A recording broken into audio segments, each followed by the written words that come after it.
Andrew Henry's world shattered at 6:15 a.m. He was walking down the long, quiet hallway of his mansion in Banana Island, heading to the living room for a glass of water. The house was still, the kind of quiet that feels heavy. The early morning sun pushed a soft light through the tall glass windows, painting long shadows on the marble floor. Then he heard it. Olivia's voice. His wife. She was in the living room, laughing softly. At first, Andrew smiled. For months, she had barely laughed with him. Maybe today would be different, he thought. But then her words froze his feet to the floor. "Thank God," Olivia said, her voice full of joy. "At least I was wise enough to move $1 million before all this drama." That man thought he was smart. Andrew's heart stopped. $1 million. He moved closer, hiding just behind the wall, close enough to hear every word, but far enough that she could not see him. His hand shook as he tapped his phone screen and started recording. On the call, Olivia's tone became even lighter. "Yes, Sandra, I sold some of his properties months ago," she continued, laughing. Small. Land in Port Harcourt, one of the apartments in Lekki. He did not even notice. Now that the Financial Commission has frozen his accounts, I am so happy I made my own plan." Andrew's mouth went dry. His own wife, stealing from him. The billionaire CEO of Henry Global Holdings, the man everyone respected, stood barefoot in his own hallway, feeling like a stranger in his home. He pressed his back against the wall, his chest rising and falling fast. His phone kept recording. Then Olivia said the words that cut him deepest. "In fact," she whispered excitedly, "this is the perfect time for me and Johnson to leave this useless country. Our tickets are already booked. Tonight we fly to Dubai. Let Andrew stay here and cry. I can't suffer with a broke man." Johnson, the secret lover. The name felt like a slap across Andrew's face. He squeezed his eyes shut. Tears burned, but he forced himself to stay quiet. He needed to hear everything. He needed the truth, no matter how much it hurt. On the phone, Sandra gasped playfully. "Olivia, you are wicked, oh," Sandra said. "So you will just leave him like that?"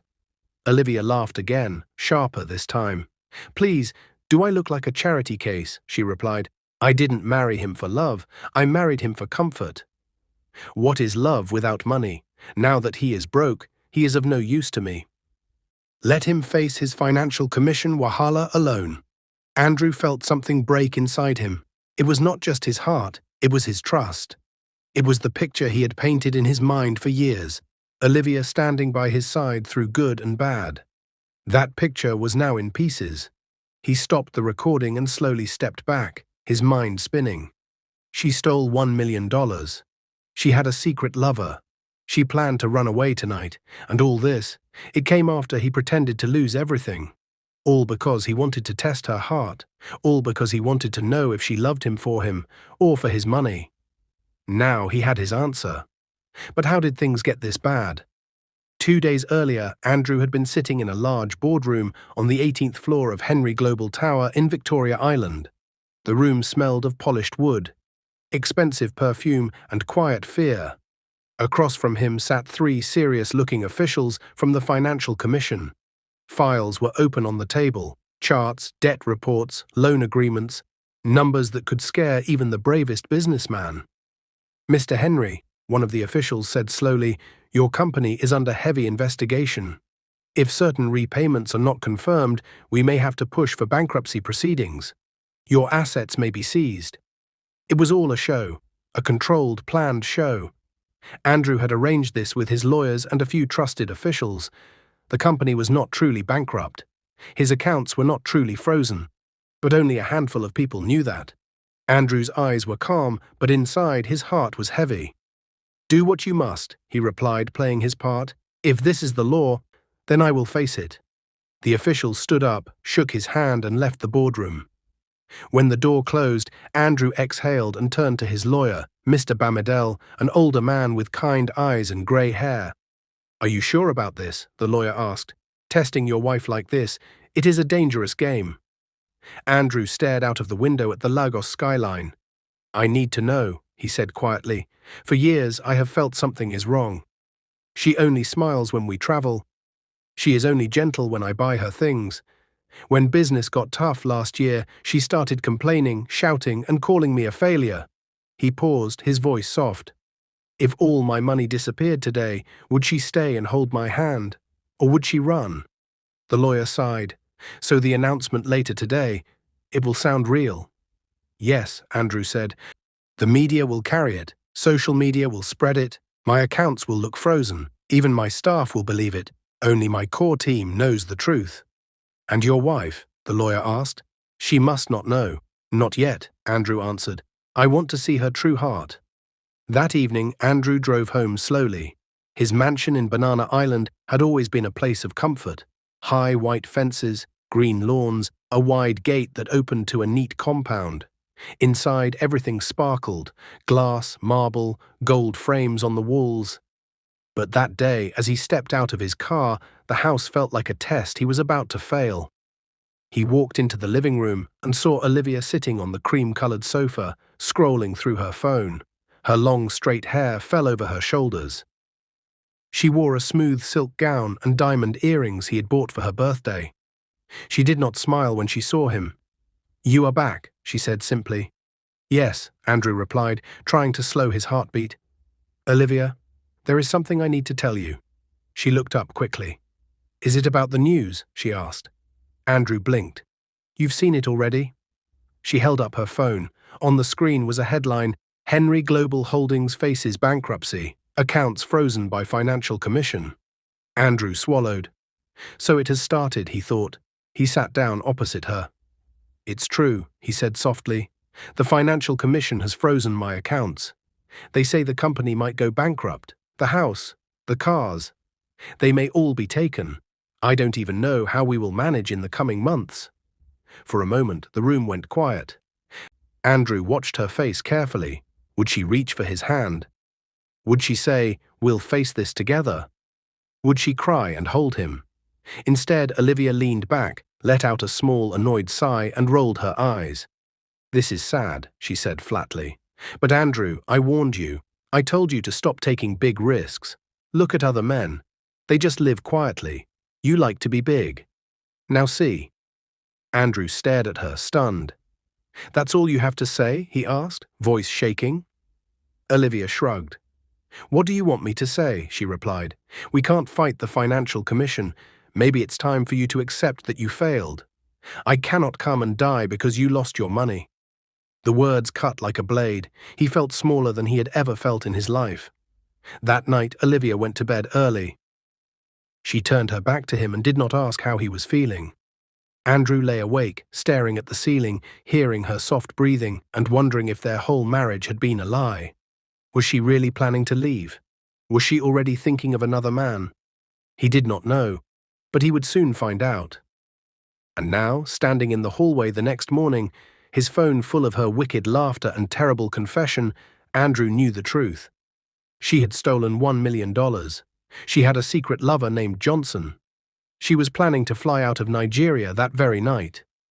He wiped his eyes with the back of his hand and took a deep breath. His fingers shook as he opened his phone app and dialed a number he never thought he would call on his own wife. The police. He stepped away from the wall, his heart heavy but his mind clear. In the living room, Olivia's laughter continued. She had no idea her words had just broken the man she thought she could deceive. Minutes later, as Olivia ended her call and stood up to pour herself a drink, a loud knock exploded at the front door. 3 sharp bangs. She jumped. "Who is that by this time?" she muttered, frowning. From the hallway, Andrew stepped into the room, his face pale, his eyes red. Olivia turned and stared at him. "Andrew, what's going on?" The knocking came again, louder this time. On the other side of the door, uniformed men were waiting, and Andrew knew that after this moment, nothing in their lives would ever be the same again. The knocking grew louder, 3 hard bangs that echoed through the mansion like thunder. Olivia's eyes darted toward the door, then back at Andrew. Her voice trembled a little. "Andrew." "Who is that?" Andrew didn't answer. He didn't trust himself to speak. Not yet. If he opened his mouth now, rage might spill out in a way he couldn't control. Olivia took a step toward him, confused. "Andrew, why are you looking at me like that? Did something happen?" He didn't move. He didn't blink. He just stared at her like he was seeing her for the first time. Another knock, this time accompanied by a firm voice. "Open the door, police!" Olivia froze, her face changed instantly, first confusion, then shock, then fear. She turned around slowly, staring at the door as if it might bite her. "What does the police want here?" she whispered. Andrew finally spoke, his voice low, steady, and frighteningly calm. "They're here for you." Olivia whipped her head back so fast her hair swirled in the air. "For me? Andrew, what are you talking about?" He took a deep breath and stepped forward. "Open the door," he said, not raising his voice, not shouting, but the calmness in his tone made Olivia's legs shake. She swallowed hard and slowly walked to the door. Her hands trembled as she turned the knob. As soon as she opened it, 3 uniformed officers stepped inside, their boots heavy against the marble floor. "Mrs. Olivia Henry?" the lead officer asked. Her lips parted but no sound came out. "Yes," she finally forced out, her voice cracking. "You're under arrest for financial fraud, property theft, and identity manipulation," the officer said firmly. Olivia's mouth dropped. "What? Financial what?" "Officer, this must be a mistake." Andrew stepped in behind her, holding up his phone. "It's not a mistake," he said quietly. "I have everything recorded." Olivia spun around, eyes wide, face pale. "Recorded? Recorded what?" Andrew played the audio. Her voice filled the room. "Thank God I took $1 million before all this mess. Johnson and I will fly to Dubai tonight. Let Andrew suffer." Olivia gasped and covered her mouth with both hands. "Andrew, you were listening? You recorded me?" Andrew nodded once. "Yes, and you confirmed everything I feared." Tears gathered in Olivia's eyes, but the officers were already reaching for her hands. "No, wait. Andrew, baby, please, listen. I didn't mean it. It was just a joke, a lie. I was only pretending." "You were laughing," Andrew said. "You sounded happy." Olivia shook her head desperately as the officers took out handcuffs. "Please, stop. Andrew, talk to them. Tell them not to take me." Andrew's face looked carved out of stone. "I trusted you," he said softly, "and you betrayed me." The lead officer signaled to his team, "Ma'am, turn around, hands behind your back." Olivia burst into tears. No, Andrew, please. I didn't steal anything, I only—" But her voice cracked as they locked the cuffs around her wrists. She screamed, "Andrew, please, don't let them take me. I love you." "You love money," Andrew replied. The officers led her toward the door. Olivia tried to pull away, her feet dragging across the floor. Andrew, listen. I can explain. Please don't do this to me." He turned away. He couldn't bear to hear her voice anymore. Not after everything she had said, not after everything he had heard. The door shut behind them, and the mansion went silent. A silence so deep it felt like the walls were holding their breath. Later, that day, the courtroom was full. Lawyers, officers, curious spectators, and reporters with cameras flashing non-stop. Olivia sat in the defendant's chair, her makeup smudged from crying, her wrists still trembling. Andrew entered quietly, supported by his longtime lawyer, Mr. Bamadel. He didn't look at Olivia. She looked at him, though. She watched him like a drowning person staring at the only boat on the ocean. The judge, a tall woman with sharp glasses and a calm voice, cleared her throat. "Court is now in session. We are here regarding the case of Olivia Henry versus the state," Olivia whispered under her breath. "Andrew, please." But Andrew kept his eyes forward. Mr. Bamadel stepped forward. "My client wishes to present audio evidence." The judge nodded. "Proceed." The courtroom went silent as the recording began to play. Olivia's voice echoed across the room. "I sold some of his property. $1 million. Now it's time to fly to Dubai with Johnson." Gasps filled the room. Even the judge blinked in disbelief. Olivia covered her ears, shaking her head violently. No, please stop it. That is not what I meant." But the damage was done. The judge lifted a paper on her desk. "Mrs. Henry, our investigators have traced the missing $1 million to an account belonging to someone named Johnson Ease. Evidence shows you transferred the funds to him over several months." Olivia burst into sobs. "Your Honor, he lied to me." Johnson lied. He tricked me. I wasn't stealing. You were betraying your husband, the judge said, and committing multiple financial crimes. Olivia fell to her knees in the courtroom, breaking apart completely. Andrew, please, forgive me. Don't let them do this. Andrew finally looked at her. His eyes were full of pain, of disappointment, of memories now ruined. He spoke quietly. Olivia, I pretended to go bankrupt to test if you loved me. Instead, you revealed everything I never imagined. Olivia sobbed harder. The judge picked up her gavel. Olivia Henry, you are hereby sentenced to 10 years in prison, and you must refund the full amount taken. $1 million. The gavel hit. Bang! Olivia screamed. No, Andrew, please, don't let them lock me up, please. She reached out for him. He stepped back. The officers pulled her away as she kicked and cried, and Andrew sat down slowly, his hands covering his face as the life he once imagined collapsed in front of him. Later, that night, the mansion felt bigger and colder. Andrew sat alone on the living room sofa. The lights were off. The silence was heavy. The house no longer felt like home. Everything Olivia said kept replaying in his mind. You are of no use to me. I didn't marry him for love. It's time to fly out with Johnson. He leaned back and closed his eyes. He had lost something that money could never buy. Trust. And deep inside he wondered if he would ever love again. Then his phone buzzed. A message. From someone he had not expected. A message that would change everything. A message that would begin the journey to Juliet, the woman who would heal him. But that moment, that twist, that future, was still waiting in the shadows. Waiting to begin. The message came at 9:42 p.m. Andrew sat alone in the dark living room, the soft glow of his phone screen lighting up his tired face. He blinked slowly, wiping away the tears that still clung to his lashes. The message was from an unknown number. Good evening, sir. My name is Juliet Bassi from Zenith Trust Bank.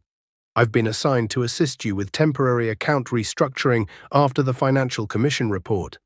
Please let me know when it's convenient for us to talk. Andrew sighed. Another bank officer, another reminder of the lie he had staged, but something about the message felt warm, polite, human. He typed back, "Tomorrow morning is fine." Then he placed the phone face down on the table and leaned back. Staring at the ceiling, the house was empty, too empty. Olivia's perfume still floated lightly in the air. Her slippers were still by the bedroom door, her purse still hung on the wall hook. And yet, she was gone. Gone in a way that felt final. Andrew closed his eyes for a moment. The pain was still sharp, like a fresh wound that refused to stop bleeding. He didn't know how long he sat there. Minutes, maybe hours. But at some point, exhaustion pulled him into sleep. Right there on the sofa. The next morning, a new voice. The sound of his phone ringing woke him up. His neck was stiff, and sunlight spilled across the floor. He answered without looking at the screen. "Hello?" A soft, gentle voice replied. "Good morning, Mr. Henry. This is Juliet, the bank manager from Zenith Trust. You approved an appointment for this morning." Andrew blinked. Her voice was calm, controlled, and kind in a way that made something inside him relax. "Yes, Juliet," he said, sitting up. "Sorry, I had a long night." "I understand," she replied gently. "Should we meet at your office or the bank?" Andrew hesitated. His office was still crowded with reporters and investigators because the public still believed he was bankrupt. "Let's meet at the Port Harcourt Economic Summit," he said. "I'm scheduled to speak later today." "That works perfectly," Juliet said. "I'll be there." The Port Harcourt Convention Center buzzed with activity. Business leaders, bankers, and investors filled the wide hallways. The banners outside displayed bold themes: rebuilding Africa's business future, strength through economic crisis. Andrew arrived with 2 guards. Cameras flashed the moment people recognized him. Some reporters whispered, "Is he really bankrupt? His wife was arrested last night. Look at him. He looks drained." And they were right. He was drained. Not financially, but emotionally. He entered one of the smaller meeting rooms to wait for Juliet. His hands tapped lightly on the table, not from impatience, but from a quiet ache he couldn't shake. Then the door opened. She walked in. Juliet Bassi, a woman in her early 30s, dark-skinned, graceful, wearing a navy blue blazer and a soft white blouse. Her natural short curls framed her face beautifully. She carried a small tablet and a warm smile. "Mr. Henry," she greeted, extending her hand. Her voice sounded even softer in person. Andrew stood and took her hand. "Call me Andrew, please." She smiled again. "Only if you call me Juliet." For the first time in days, Andrew's lips lifted into a small smile. They sat. Juliet opened her tablet, her fingers moving quickly. "Before we go into the details," she said, "I want to ask something personal." Andrew raised an eyebrow. "Personal?" She nodded gently. "Yes." "Are you okay?" The question hit him harder than any financial report.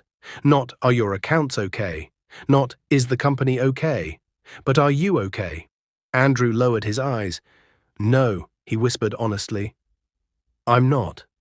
Juliet paused, watching him with concern. "Would you like to talk about it?"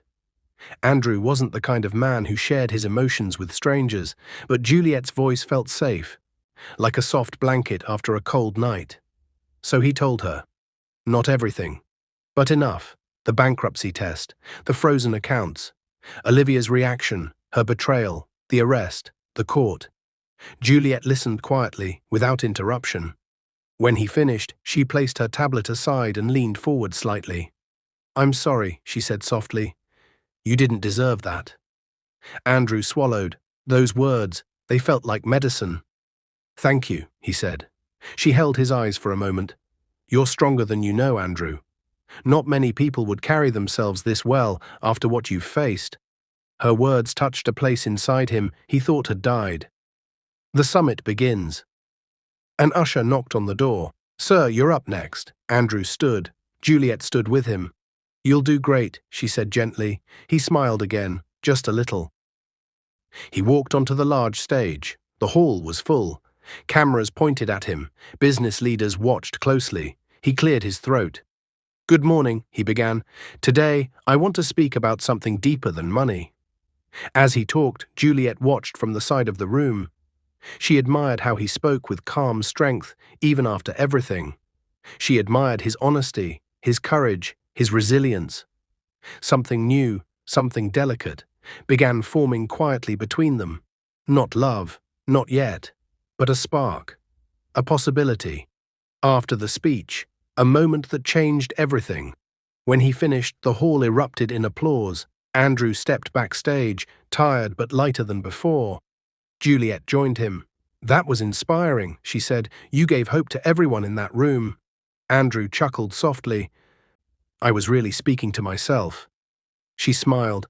"Sometimes that's the best kind of speech." He looked at her for a long moment. "Juliet, thank you," he said. "You made today easier." She looked down shyly. "I'm glad." Then she added, her voice low, "Andrew, if you ever need someone to talk to, or just someone to sit with so the silence doesn't feel heavy, I'm here." Andrew felt something warm in his chest. No judgment, no greed, no hidden motives, just kindness. "Can I take you to dinner?" he asked before he could stop himself. Juliet's cheeks turned a soft shade of pink. "I'd like that," she said. But before they could say more, Andrew's phone buzzed loudly. A call from the prison, from Olivia. Andrew's smile faded slowly. Juliet noticed the change on his face and stepped back. "Take the call," she whispered. Andrew hesitated. His hand shook. He didn't know that Olivia's next words would lead to another twist, one that would test his heart all over again. The call kept buzzing in Andrew's hand. The prison name flashed at the top of the screen in bold letters. He didn't want to answer. Every part of him wanted to ignore it. But something, maybe curiosity, maybe pain, made him swipe the green button. He lifted the phone to his ear slowly. "Hello?" There was silence first, long, heavy. Then a soft, broken voice came through. "Andrew, it's me." Olivia. Her voice was nothing like the sharp, proud tone she used to have. No confidence, no anger, just pure weakness. Andrew didn't speak. He waited. "Andrew, please, I need to talk to you," she whispered. "Please don't hang up." He breathed out slowly. "What do you want? Olivia?" She sniffed, and he could hear trembling in her breath. I just want to say I'm sorry," she said. "Please, don't leave me alone like this. Prison is not easy." Andrew leaned against a wall backstage, trying to calm his heartbeat. "You should have thought about that," he replied, "before you planned to run away with my money and your lover." Olivia's voice cracked instantly. "Andrew, I swear, Johnson used me. He lied to me. He made me believe you were tired of me. He said he loved me, but he only wanted your money." "Olivia," Andrew said quietly, "you laughed when you talked about stealing from me. You were happy." She sobbed harder. "I was stupid, blinded. You don't know how lonely I felt in that house. You were always at work. You were never around." Andrew closed his eyes. Yes, he had worked a lot. But he had done it for both of them, to build their future, and she destroyed it with her own hands. "Olivia," he said firmly, "you betrayed me. You sold my property. You stole from me. You mocked me when you thought I was broke. You planned to run away with another man." Her breath shook. I know, and I regret everything. Please, Andrew, come and see me. I'm begging." Andrew's jaw tightened. "I'll think about it." Then he ended the call. Outside the hall, Juliet waited near the glass doors of the convention center. When Andrew stepped out, she noticed immediately that his mood had changed. Her eyes softened. "Was it her?" Andrew nodded. "Yes." Juliet didn't push for details. She simply walked beside him as they headed toward the parking lot. "Are you okay?" she finally asked. "No," Andrew answered, "but I'm trying to be." They reached his car. The guard stood back, giving them space. Juliet turned to him. "You don't have to rush your healing, Andrew. Betrayal feels like a slow wound. It doesn't close overnight." Her words sank deep. He nodded once. "Thank you, Juliet." She smiled gently, her eyes warm. "Remember our dinner," she whispered. "The offer still stands." Andrew's lips lifted just slightly. "I'll call you." Then he watched her walk away, confident, calm, graceful, everything Olivia was not. For the first time since his marriage collapsed, Andrew felt something tiny and hopeful bloom inside him. 2 weeks later. It took Andrew 2 whole weeks to gather the strength to visit the prison. He walked through the cold, grey hallway after signing in. Doors clanged shut behind him, and the smell of metal and disinfectant filled the air. He reached the visiting room. Olivia was already sitting behind a glass panel, wearing a brown prison uniform. Her hair was messy, her face dull, and her cheeks thin.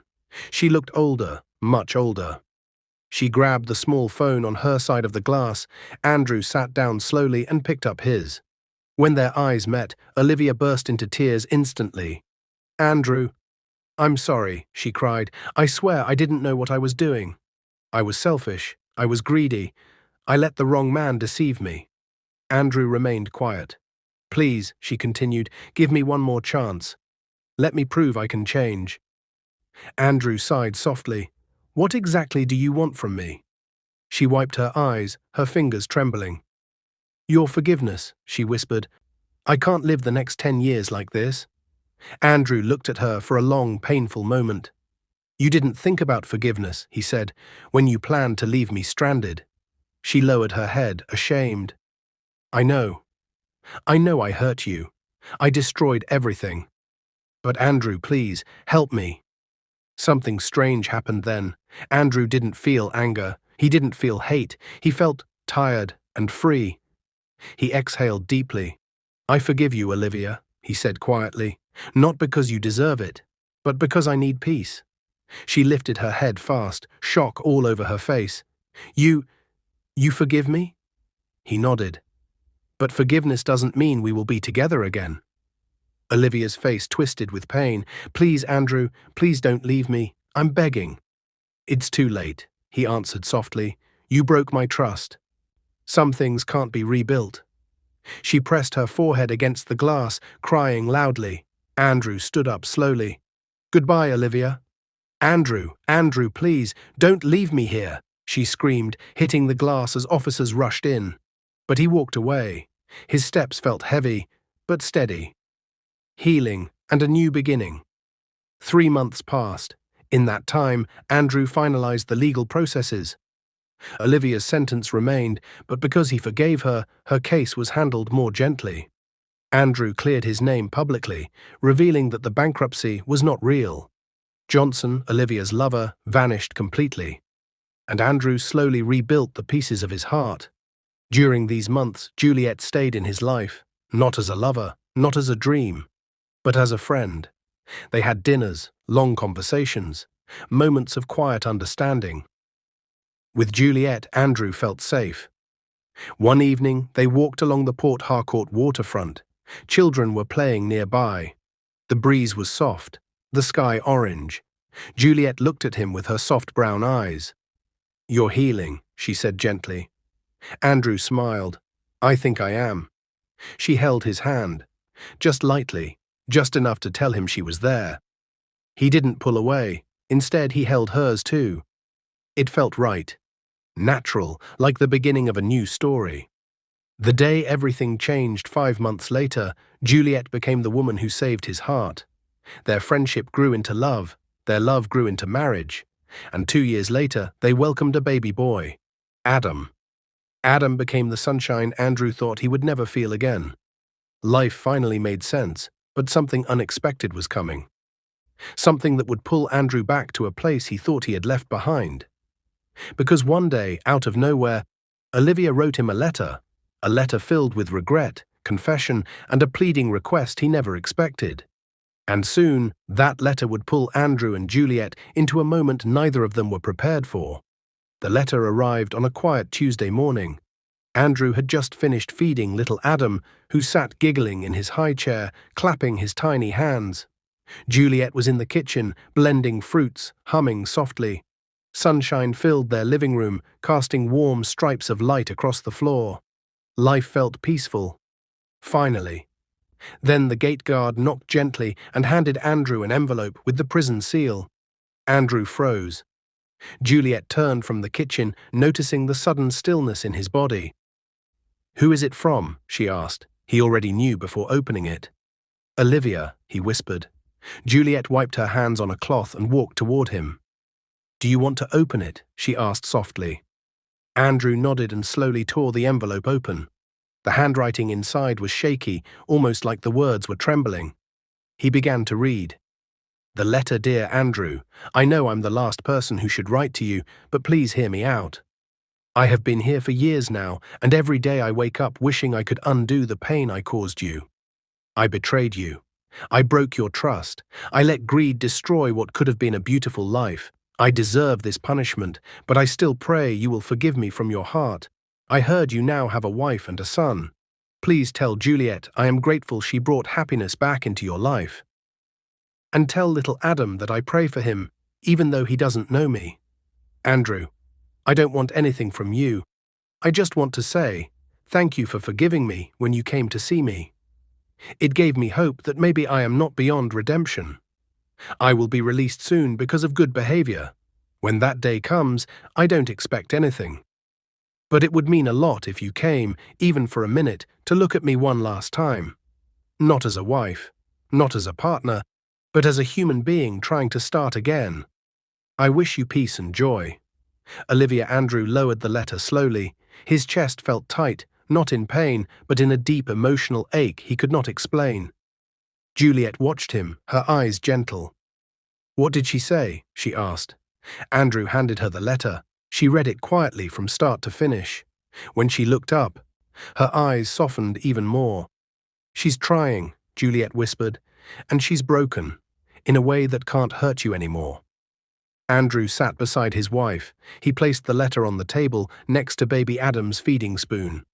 "I thought I had closed that chapter," he said quietly. "You did," Juliet replied, "but sometimes people return, not to stay, but to be released properly." Then she placed her hand on top of his. "Andrew, you're free now.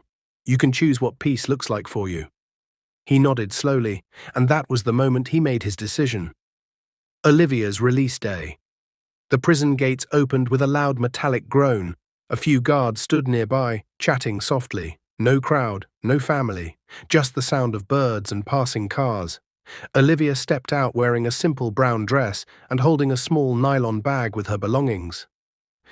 Her face looked older, thinner, marked by years of regret. Her eyes searched the road nervously. "Will he come?" she whispered to herself. "Will he really come?" She wrapped her arms around her own body, the wind blowing her hair gently. Minutes passed. Her hope began to fade, but then she heard footsteps. Slow, steady. She turned. Andrew was standing a few meters away. He wasn't smiling. He wasn't angry. He just looked peaceful. Olivia covered her mouth as tears rushed to her eyes. "Andrew," she whispered. He walked to her calmly. "You're free now," he said softly. Olivia nodded, sobbing quietly. "Thank you. Thank you for coming." Andrew breathed in deeply. "I didn't come as your husband," he said gently. "That part of our lives is over." She nodded with shaking hands. "I know," she whispered. "I have accepted that. But I came," Andrew continued, "because I want you to start again. Not for me. Not for the past. For yourself." Olivia looked down, tears dripping onto the dusty ground. "I don't deserve your kindness." "No one deserves kindness," Andrew said. "We just choose to give it." Olivia burst into soft, broken crying. Andrew did something surprising then. He extended a small envelope. "What is this?" she asked weakly. "Money for your rent and food," he said. "Just enough for you to start your life again. Not luxury, just survival." She hesitated. "Andrew, I can't take this." "It's not a gift," he replied. "It's a doorway. What you do next is up to you." Olivia held the envelope to her chest and nodded slowly. "Thank you. I will not waste this chance." Andrew stepped back. "I hope you find peace," he said gently. She fell to her knees. "Please forgive me," she whispered again. "I already have." Then Andrew turned and began walking away. Olivia watched him leave, her tears falling freely. She knew that was the last time she would ever see him. And strangely, she accepted it. It was the closure she didn't know she needed. A new home, a new start. Weeks later, Olivia rented a small one-room apartment in a quiet neighborhood in Surulere. No fancy furniture, no designer clothes, just a bed, a chair, and the gentle silence of beginning again. She swept her room slowly, tears slipping down her cheeks. "Greed destroyed me," she whispered. "But God spared me." She thought of Johnson, the man she had thrown her marriage away for. He vanished the moment she was arrested. He had never loved her. She sat on her bed and let out a shaky breath. "I will start again, even if it takes years." For the first time she meant it, and back in Andrew's world. Juliet stood at the doorway, watching her husband carry baby Adam, who laughed loudly as Andrew lifted him into the air. Their little boy reached for Andrew's beard and giggled. Andrew kissed his forehead. "We're home, little man," he whispered. Juliet smiled. "How did it go?" she asked softly. Andrew turned toward her. "It's over," he said. "Truly over." Juliet walked into his arms, hugging him gently. "You did the right thing," she whispered into his shoulder. Andrew closed his eyes, holding his family close. Olivia's chapter had ended. Not with hate, not with anger, but with forgiveness and truth. And now, his new life, full of love, healing, and hope, had space to grow without shadows. Andrew finally felt free, truly free. And as he held Juliet and Adam in his arms, he knew one simple truth. Sometimes life breaks you, just so something better can be built in the empty space. If you like this story, comment, share, and subscribe to our channel for more interesting stories.